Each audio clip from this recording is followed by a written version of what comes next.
ಇಂದಿಗೂ ಜೀವಂತ ಶಿಲೆಯೊಳಗೆ ಸಂಗೀತ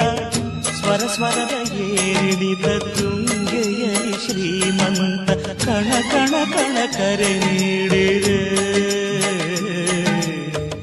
ನೀನೊಮ್ಮೆ ಬಂದಿಲ್ಲಿ ಹಿತವಾಗಿ ಹಾಡು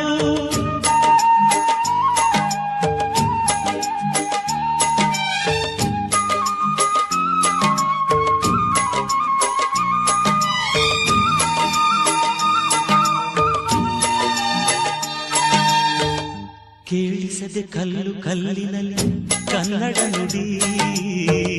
ಕನ್ನಡ ನುಡಿ ಕಾಣಿಸದೆ ಹೊನ್ನ ಚರಿತೆಯಲ್ಲಿ ಹಂಪೆಯ ಗುಡಿ ಹಂಪೆಯ ಗುಡಿ ವೈಭವದ ತವರು ಕೂಗಿದೆ ಪ್ರೀತಿಸುವ ಹೃದಯ ಬೇಡಿದೆ ಕೇಳು ನೀನು